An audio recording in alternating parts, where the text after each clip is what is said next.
चलो देखो, आज हम लोग स्टार्ट करेंगे सेल। क्या पढ़ेंगे हम लोग? सेल। सेल का नाम तो सुना ही होगा, सबने सुना होगा, भले पढ़ा ना हो वो अलग बात है। सुना सबने होगा, सुना है ना? सेल क्या होती है? हाँ, smallest unit of life. Smallest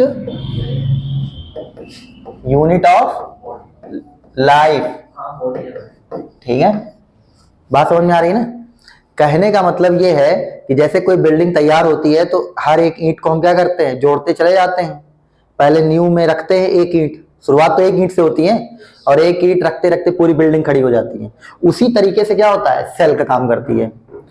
cell क्या होता है कि एक एक सेल जुड़ती हुई चली जाती है और एक ह्यूमन बॉडी या किसी एनिमल की बॉडी तैयार हो जाती है। अगर वो लिविंग है तो उसकी बॉडी किससे बनी है? सेल से मिलकर बनी। अब बात समझ में आ गई? आगे चलते हैं। देखो इसका इंपॉर्टेंस क्या है। इंपॉर्टेंस सब कुछ है, पता ही है तुम्हें, ठीक है? तो अब इसकी कुछ थ्योरी, उसकी मतलब शुरुआत की बात कर लेते हैं। सेल की डिस्कवरी सबसे पहले किसने की थी? पक्का पक्का पता है ना? ठीक है, तो रॉबर्ट हुक ने क्या किया था? सबसे पहले सेल की डिस्कवरी की थी, ठीक है? रॉबर्ट हुक ने सबसे पहले सेल को देखा था, लेकिन कहां देखा था? प्लांट सेल में। कहां देखा था? प्लांट सेल में। बात समझ में आ गई? प्लांट सेल कैसे? जैसे पहले के जमाने में ढक्कन तो होते नहीं थे। जैसे हम लोग पानी की बोतल लेते हैं, ढक्कन बंद कर देते हैं ऊपर से, तो पहले ढक्कन तो होते नहीं थे, तो क्या करते थे? लकड़ी का टुकड़ा जो है उसी में ऊपर से फिट कर देते थे। अब बात समझिए, तो उसी जो कॉर्क में उन्होंने सबसे पहले देखा था क्या? सेल को देखा था सबसे पहले, ठीक है? और लिविंग सेल को अगर तुमसे पूछा जाए, प्लांट सेल थी वो भी डेड थी, प्लांट सेल थी वो भी क्या थी? डेड थी, ठीक है? क्योंकि ढक्कन तो डेड ही हो जाएगा ना कुछ समय बाद, समझिए ना? एक साइंटिस्ट थे जिनका नाम क्या था? Anton van Leeuwenhoek. क्या नाम था? लीवेनहॉक। स्पेलिंग अपना देख लेना, हमें पूरी याद नहीं है। एंटोन वॉन लीवेनहॉक, जिन्होंने सबसे पहले सेल की डिस्कवरी की थी, लेकिन किसकी? लिविंग सेल की। किसी लिविंग सेल की डिस्कवरी की थी किसने? एंटोन वॉन लीवेनहॉक ने। अब बात समझिए, इसमें कोई प्रॉब्लम? बस बेसिक है। एक साइंटिस्ट थे जिनका नाम क्या था? रडोल्फ वर्चो। क्या नाम था इनका? वर्चो, ठीक है? इन्होंने क्या बताया था? इन्होंने बताया था ओमनिस सेलुला ई सेलुला, ठीक है? ये ग्रीक वर्ड है, ग्रीक है जो भी है, लैटिन है पता नहीं, ग्रीक है जो भी। ओमनिस सेलुला ई सेलुला, इसका मतलब क्या होता है कि जो नई सेल है वो किससे बनेगी? जो पहले से पुरानी सेल मौजूद है। बात हमने, जैसे हमारे पास एक सेल है, ठीक है? तो एक सेल से दूसरी सेल कैसे बनेगी? तो ये जो पहली सेल है वो क्या होगी? डिवाइड होगी। ये पहली वाली सेल क्या होगी? इसमें क्या होगा? डिवीजन होगा, और डिवीजन होके एक नई सेल तैयार होगी। अब बात समझिए? बात समझ में आई कि नई सेल कैसे बनती है? जैसे मान लो हमें यहाँ चोट लग गई, जल गए या स्किन छिल गई, तो कुछ समय बाद ये ठीक हो जाता है ना, ऊपर एक लेयर बन जाती है। तो कैसे बनती है कि जो पहले वाली सेल होती है वही क्या करती है? डिवीजन करती हैं, और डिवीजन करने के बाद एक नए सेल में कन्वर्ट हो जाती है। अब बात हमने अच्छा कभी ध्यान दिया होगा कि एक बच्चा होता है, बच्चा देखे हो? अब वो क्या हो जाता है? बड़ा हो जाता है। तो बड़ा हो जाता है तो क्या होता है? उसका साइज बढ़ जाता है, ठीक है? और किसी बड़े व्यक्ति को देखे होगे तो वो ओल्ड हो जाता है। तो ओल्ड हो जाता है तो क्या हो जाता है? चेहरे झुर्रियां पड़ जाती है, सब स्किन लटक जाती है। अब बात समझ में आ रही है ना? तो अब ये होता है कि और एक समय बाद ग्रोथ बंद हो जाती है। ग्रोथ क्या होती है?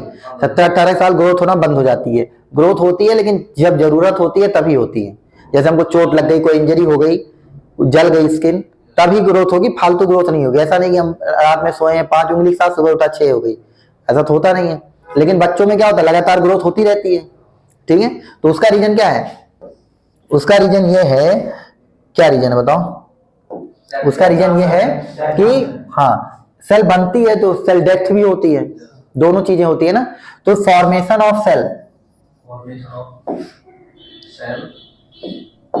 क्या है? फॉर्मेशन ऑफ सेल जो है वो क्या है? ज्यादा है सेल डेड से। मतलब जो सेल डेड हो रही हैं उनसे ज्यादा सेल क्या हो रही हैं, बन रही हैं, फॉर्मेशन हो रही है, इसीलिए बेबी की क्या हो रही है, ग्रोथ हो रही है। अब बात समझे। उसके बाद क्या रहती है, जितनी सेल बनती हैं उसके इक्वल क्या होती हैं, डेड होती हैं। तो एडल्ट फेज आ जाती है जब ग्रोथ रुक जाती है, जितनी सेल डेथ होती है उतनी क्या हो रही हैं, बन रही हैं, ठीक है। और एक ऐसी स्टेज आती है जितनी सेल बनती हैं उससे ज्यादा क्या होती हैं, डेड होती हैं, ठीक है। तो बॉडी क्या हो जाती है, डिक्लाइन फेज में आ जाती है, फिर स्किन लटकने लगती है, झुर्रियां पड़ने लगती है, ओल्ड एज पता ही है तुम लोगों को। अब बात इस सेल का थोड़ा बेसिक आइडिया लगा कि नहीं, कि सेल इतनी इंपॉर्टेंट क्यों है हमारी बॉडी में, बात समझे। तो अब हम पढ़ेंगे, अब हम क्या पढ़ेंगे, अब हम इस बात पे फोकस करेंगे कि आखिर सेल के अंदर कौन कौन से कंपोनेंट होते हैं। देखो हमारे फार्मेसी में सबसे ज्यादा इंपॉर्टेंट किस बात पे है, सेल मेम्ब्रेन पे है, ठीक है। सबसे ज्यादा फोकस हमें वही करना है। क्यों फोकस करना है तो बता देते हैं, अभी तुम लोग बता, जैसे मान लो ये सेल मेम्ब्रेन है, सेल की बाउंड्री है। अब बात समझे। तो सेल की बाउंड्री पर क्या होता है कि बहुत सारे रिसेप्टर मौजूद होते हैं। क्या मौजूद होते हैं, बहुत सारे क्या मौजूद होते हैं, रिसेप्टर्स, ठीक है। बस केवल अभी समझो, बस अभी धीरे धीरे हम लोग कॉम्प्लिकेटेड की तरफ जाएंगे। अभी बहुत, जैसे सेल मेम्ब्रेन के ऊपर क्या प्रेजेंट होते हैं, रिसेप्टर। रिसेप्टर मतलब जो किसी बाहर की चीज को एक्सेप्ट करते हैं, उन्हीं को हम क्या कहते हैं, रिसेप्टर कहते हैं। बात समझे। जैसे घर से बाहर कोई, तुम्हारे घर में कोई बाहर से आता है तो सबसे बाहर तुम्हें कौन मिलता है, तुम्हारे पापा बैठे रहते हैं या बाबा बैठे रहते हैं, तो वो क्या है, वो रिसेप्टर है। बाहर उनका क्या होता है, इंटरेक्शन होता है, और इंटरेक्शन होने के बाद अगर वो आदमी इंपॉर्टेंट होता है, जैसे कोई खास रिश्तेदार है, कोई वो है, तो वो क्या होता है, सेल के अंदर आता है। या कोई वैसे ही इंफॉर्मेशन देने आया है, कोई डाकिया आ गया है, कोई मिलने चला आया है, तो वो बाहर ही रहता है, बाहर से ही क्या होता है, लौट जाता है, उसकी घर में एंट्री नहीं होती। तो इसी तरीके से सेल के बाहर भी क्या लगे होते हैं, रिसेप्टर लगे होते हैं। अब बात समझे। तो कोई ड्रग मॉलिक्यूल आता है या कोई प्रोटीन मॉलिक्यूल आता है, या हमारी बॉडी के अंदर कोई ऐसी चीज चली गई है जो हमारे शरीर के लिए क्या है, खतरा है, तो सेल क्या करती है, उसको बाहर ही उससे बात करके उसको बाहर से ही लौटा देती है। और अगर कोई इंपॉर्टेंट चीज होती है तो वो उसको अंदर आने देती है, ठीक है। हाँ तो इफेक्ट होता है ना, तो बताएंगे क्यों होता है, लेकिन अभी इसका बेसिक चीज हम पढ़ रहे हैं ना।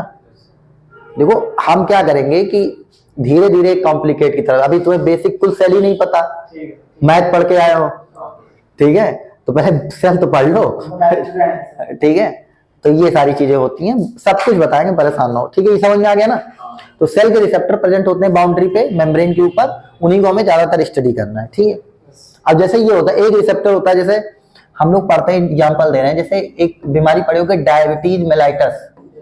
क्या पढ़े होगे, मेलाइटस, कई बार नाम ले चुके हैं हम। इसका मतलब क्या है, शुगर की बीमारी जो अधिक लोगों को हो जाती है, ठीक है, जिससे कहते हैं शुगर की बीमारी को लोग दवा रेगुलरली खा रहे होते हैं। इसमें होता क्या है, नॉर्मली क्या होता है, नॉर्मली इंसुलिन आता है। क्या आता है, इंसुलिन का नाम सुने हो, इंसुलिन हार्मोन ही है, तो जो काम करता है, हम कहते हैं ना कि इंसुलिन की कमी हो गई है, इसीलिए क्या हो गई है, शुगर हो गई है। तो कुछ लोग टेबलेट खाते हैं इंसुलिन के, और कुछ लोग इंजेक्शन लगवाते हैं। अब बात समझिए। तो ऐसा इंसुलिन इतना रिसेप्टर में बाइंड होता है, तभी ग्लूकोज सेल के अंदर एंट्री ले पाता है। अब बात समझे। जैसे ये मान लो ग्लूकोज का एटम है, मॉलिक्यूल है, भाई हम कुछ भी खाते हैं वो अंदर जाके किस में कन्वर्ट हो जाता है, ग्लूकोज में, ये तो पता है ना। अब ग्लूकोज हमें क्या देता है, एनर्जी, और एनर्जी कब देगा, जब सेल के अंदर जाएगा तब तो एनर्जी देगा। और सेल के अंदर उसको ले जाने का काम कौन करता है, इंसुलिन। इंसुलिन आता है, रिसेप्टर पे बैठता है, तब जाके ग्लूकोज के लिए गेट खुलता है अंदर जाने का। अब क्या हो गया, इंसुलिन की कमी, इंसुलिन की क्या हो गई, कमी। अब गेट ही नहीं खुल रहा है ग्लूकोज के लिए, ग्लूकोज तो ज्यादा है ना, उसको पहले अंदर तो लोग गेट तो खोलो, बाहर से, बाहर 10 लोग खड़े हैं, पहले गेट तो खोलो। तो वही हाल यहाँ पर होता है। तो जब गेट नहीं खुलता है तो क्या होता है, बॉडी में ग्लूकोज बढ़ जाता है। अब बॉडी के अंदर ग्लूकोज बढ़ गया तो बॉडी कहती है कि बढ़ गया तो इसको बाहर निकालो, जब यूज नहीं हो रहा है। तो देखो बॉडी का क्या मैकेनिज्म है, जो चीज यूज नहीं हो रही है उसको बाहर निकालो। तो बॉडी को ये सेंस करती है कि इस ग्लूकोज का लेवल बढ़ गया, ग्लूकोज की हमें जरूरत नहीं है, अब एक काम करो इसको बाहर निकालो। तो ग्लूकोज क्या करता है, यूरिन के थ्रू बाहर निकलने लगता है, और हमें एनर्जी नहीं मिलती है। अब बात समझिए। तो इसीलिए हमें ये सारी चीजें इंपॉर्टेंट होती हैं। जैसे जैसे हम आगे बढ़ेंगे वैसे वैसे हमें ज्यादा फोकस इसी पे करना है, रिसेप्टर पे, कितने तरह के रिसेप्टर होते हैं, कैसे बाइंडिंग होती है। लेकिन उससे पहले हम पढ़ेंगे बेसिक चीजें, सेल क्या होता है, ठीक है। तो ये समझ में आ गई। इसमें कोई दिक्कत? आगे चलते हैं। तो देखो, तो सबसे पहले हम लोग देखते हैं सेल। क्या देखते हैं? सेल। ऐसे ही होती है सेल, ठीक है। उसके अंदर सेंटर मौजूद होता है न्यूक्लियस। क्या मौजूद होता है? न्यूक्लियस, ठीक है। और न्यूक्लियस क्या होता है? डबल मेम्ब्रेनस होता है। न्यूक्लियस कैसा होता है? डबल मेम्ब्रेनस होता है। डबल मेम्ब्रेनस का मतलब उसके चारों तरफ क्या होती है? डबल बाउंड्री होती है। कितनी बाउंड्री होती है? Double boundary. तो उसे हम क्या कहते हैं? न्यूक्लियर मेम्ब्रेन कहते हैं। क्या कहते हैं? और इसमें छोटे छोटे क्या होते हैं? पोर्स होते हैं। छोटे छोटे क्या होते हैं? पोर्स। तो छोटे छोटे इसमें क्या होते हैं? एक मिनट। छोटे छोटे इसमें क्या होते हैं? छेद होता है, ठीक है। हमें पूरा नहीं मिटाना है ना ठीक है। इसमें क्या होते हैं? छोटे छोटे क्या होते हैं? पोर्स होते हैं, ठीक है। जिन्हें हम क्या कहते हैं? न्यूक्लियर पोर कहते हैं, ठीक है। अब बात समझे। एक टर्म और हम लोग यूज करते हैं, साइटोप्लाज्म। क्या यूज करते हैं? साइटोप्लाज्म। तो साइटोप्लाज्म क्या होता है? इस सेल के अंदर इस न्यूक्लियस को छोड़ दें तो बाकी जो मटेरियल ये सब पूरा बचता है, ये वाला एरिया, ये वाला एरिया, ये वाला एरिया, इसमें जितनी भी चीजें हैं सब क्या है? साइटोप्लाज्म में। सब कुछ क्या है? मतलब सेल के अंदर न्यूक्लियस को छोड़कर बाकी जो कुछ प्रेजेंट है सब क्या है? साइटोप्लाज्म। अब बात समझिए। इसी साइटोप्लाज्म में तुम्हें सारी चीजें मिलेंगी। रुको तुम्हें दिखाते हैं।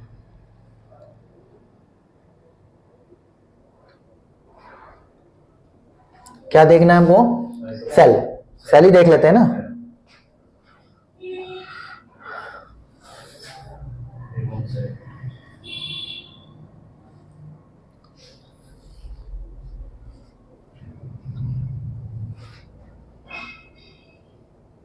ये है सेल।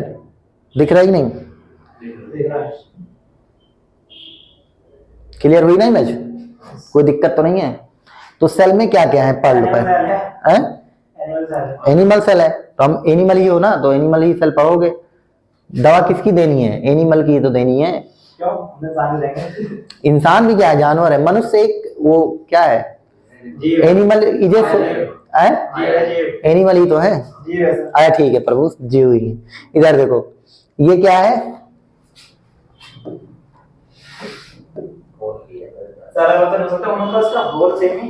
क्या चीज? तो यहां पर क्या क्या है? ये तुम्हारा क्या है? न्यूक्लियस। ये क्या है? न्यूक्लियस, ठीक है। ये तुम्हारा न्यूक्लियस है। इसमें देखो छोटे छोटे पोर्स हैं, इन्हें क्या कहते हैं? देखो न्यूक्लियस के चारों तरफ बाउंड्री है ना, न्यूक्लियर इनवलप कह रहे हैं। छोटे छोटे पोर्स हैं जिन्हें क्या कहते हैं? Nuclear pore. और न्यूक्लियस के अंदर जो सारा हिस्सा उसे क्या कहते हैं? न्यूक्लियोलस, ठीक है। अब यहाँ पर न्यूक्लियस से जुड़ी एक बाउंड्री होती है जिसे क्या कहते हैं? Smooth endoplasmic reticulum. दिख रहा है ना? ये ऐसे ऐसे दिखा। इसे क्या कहते हैं? Endoplasmic reticulum. दो तरह के एंडोप्लाज्मिक रेटिकुलम होते हैं, एक क्या होता है? स्मूथ, और एक क्या होता है? रफ। दो चीजें होती हैं, ठीक है। इसी सेल के अंदर क्या प्रेजेंट होता है? माइटोकॉन्ड्रिया। इसी सेल के अंदर क्या प्रेजेंट होता है? माइटोकॉन्ड्रिया। और इसी सेल के अंदर क्या प्रेजेंट होता है? Golgi apparatus. और इसी सेल के अंदर क्या प्रेजेंट होता है? सेंट्रियोल, सेंट्रोसोम, लाइसोसोम और राइबोसोम। सेल मेम्ब्रेन भी होती है जो सेल की आउटर बाउंड्री होती है, सिलियम, पैरोक्सिसोम। तो हमें जो इंपॉर्टेंट होगा हम उसको इसमें से पढ़ लेंगे, लेकिन पता होना चाहिए क्या क्या चीजें प्रेजेंट होती हैं सेल के अंदर। तो बीच में क्या होता है? न्यूक्लियस। तो न्यूक्लियस को क्या कहते हैं? गार्डियन ऑफ द सेल कहते हैं। पूरी सेल का कंट्रोल किसके पास होता है? न्यूक्लियस के पास, ठीक है। बेसिक चीजें हैं लेकिन धीरे धीरे हम लोग आगे बढ़ेंगे, ठीक है। ये है ह्यूमन सेल, दिख रहा है ना? Mitochondria, lysosome, ribosome, smooth endoplasmic reticulum, rough endoplasmic reticulum, ठीक है। Nucleolus, nucleoplasm, Golgi apparatus, cell membrane और सेंट्रियोल। समझ गए ना? हाँ, तो ह्यूमन सेल तो सेम ही रहेगी। तो ये चीजें समझ में आ गई कि नहीं? अच्छा, एक बात और,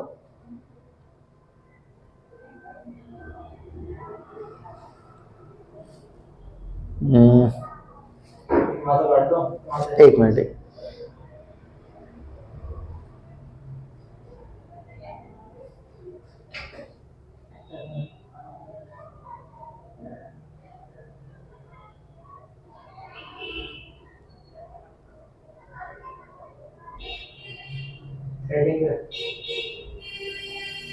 एक मिनट।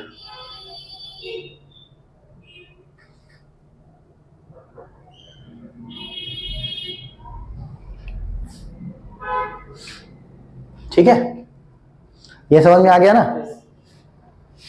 अब न्यूक्लियस के अंदर चीजें क्या क्या होती हैं, तो न्यूक्लियस के अंदर दो तीन चीजें होती हैं। एक का नाम सुना होगा क्रोमोसोम, क्या नाम सुना होगा? एक का नाम सुना होगा जीन, और एक नाम सुना होगा डीएनए एंड आरएनए। ठीक है, बात समझ में आ रही है? तो ये चीजें कहां प्रेजेंट होती है? न्यूक्लियस के अंदर, जिनके थ्रू न्यूक्लियस जो है पूरी सेल पे क्या करता है? कंट्रोल करता है। कौन कौन सी? क्रोमोसोम, जीन और डीएनए एंड आरएनए। अब बात समझे? और न्यूक्लियर पोर का काम क्या है?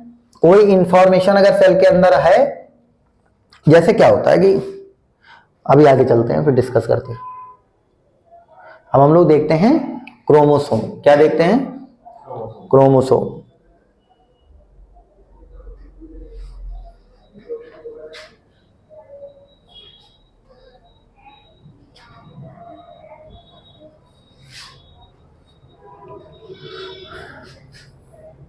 दिख रहा है ये?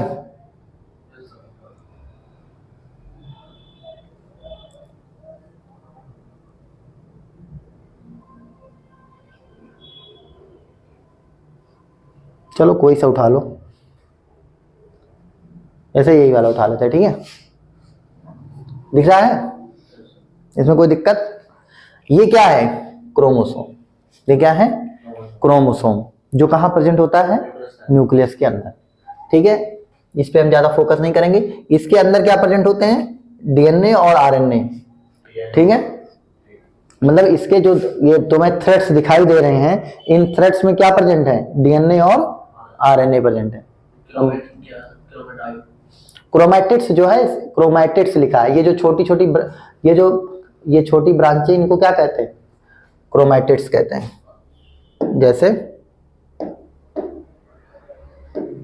जैसे ये तुम्हारा क्या है? पूरा क्रोमोसोम है। ठीक है, तो ये जो इसका एक टुकड़ा, इसी को क्या कहते हैं? क्रोमैटिड्स। ठीक है, और इस टुकड़े को जब तुमने ओपन किया तो तुम्हें क्या मिला? डीएनए एंड आरएनए क्रोमोसोम में ही प्रेजेंट होते हैं। अब बात समझे? और दूसरी बात क्या है? डीएनए और आरएनए, डीएनए और आरएनए यही दोनों क्या करते हैं? जेनेटिक इंफॉर्मेशन को ट्रांसफर करते हैं। ठीक है, समझिए? तो इस तरीके से होता है न्यूक्लियस के अंदर का खेल। तो न्यूक्लियस के अंदर क्या प्रेजेंट होता है? क्रोमोसोम। क्रोमोसोम के जो थ्रेड्स होते हैं उस पर क्या प्रेजेंट होता है? डीएनए और आरएनए। और एक चीज और अभी बात की है, क्या बाकी है? जीन। क्या बाकी है? जीन। तो जीन क्या होता है? फ्रेगमेंट ऑफ डीएनए, डीएनए का छोटा सा टुकड़ा। जैसे क्रोमोसोम का टुकड़ा क्या है? डीएनए, वैसे ही डीएनए का टुकड़ा क्या है? जीन। अब बात समझे? तो डीएनए जीन क्या होता है? जीन क्या होता है? जीन क्या होता है? Fragment of DNA. क्या होता है? फ्रेगमेंट ऑफ डीएनए, जिसके पास क्या होती है? एक पार्टिकुलर इंफॉर्मेशन होती है। ठीक है, इसका मतलब हम आगे डिटेल में समझाएंगे। That have particular information, particular information. क्यों? अरे इसको आज यही समझ लो थोड़ा सा है। जैसे क्या होता है कि जैसे हमारे पास क्या है? लीवर है। लीवर भी तो सेल से मिलकर बना है। किडनी भी हमारी किससे मिलकर बनी है? सेल का काम करती है, सॉरी सेल से मिलकर बनी है।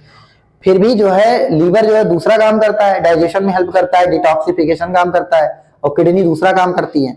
जबकि दोनों के पास सेम सेल है और दोनों के पास सेम डीएनए है। लेकिन लीवर में क्या है? डीएनए का दूसरा टुकड़ा एक्टिवेट है और किडनी में डीएनए का दूसरा टुकड़ा एक्टिवेट है। अब बात समझे? लीवर के अंदर जीन जो एक्टिवेट है वो केवल लीवर वाला जीन एक्टिवेट है, बाकी सारे जीन क्या है? डीएक्टिवेट है। किडनी में क्या है? किडनी में क्या है? वो किडनी वाला जीन जो है वो एक्टिवेट है, बाकी सारे क्या है? डीएक्टिवेट है। हर एक सेल के पास पूरी इंफॉर्मेशन होती है, लेकिन एक्टिवेट वही हिस्सा होता है जिसकी जरूरत होती है, बाकी हिस्सा क्या होता है, डीएक्टिवेट रहता है। अब बात समझिए, तो जीन पर समझ में आया। डीएनए का क्या है, फ्रेगमेंट ऑफ डीएनए दैट है पार्टिकुलर इंफॉर्मेशन। पार्टिकुलर इंफॉर्मेशन मतलब अगर वो सेल किडनी के पास रहेगी तो फिल्टर वाला हिस्सा एक्टिवेट होगा, फिल्ट्रेशन का। लीवर के पास रहेगी तो डाइजेशन और डिटॉक्सिफिकेशन का हिस्सा एक्टिवेट रहेगा। लंग्स के पास रहेगी तो रिस्पायरेशन वाला हिस्सा एक्टिवेट रहेगा। ठीक है, तो ये सारी चीजें होती हैं। तो ये समझ गए ना, क्रोमोसोम, जीन और डीएनए एंड आरएनए। ठीक है,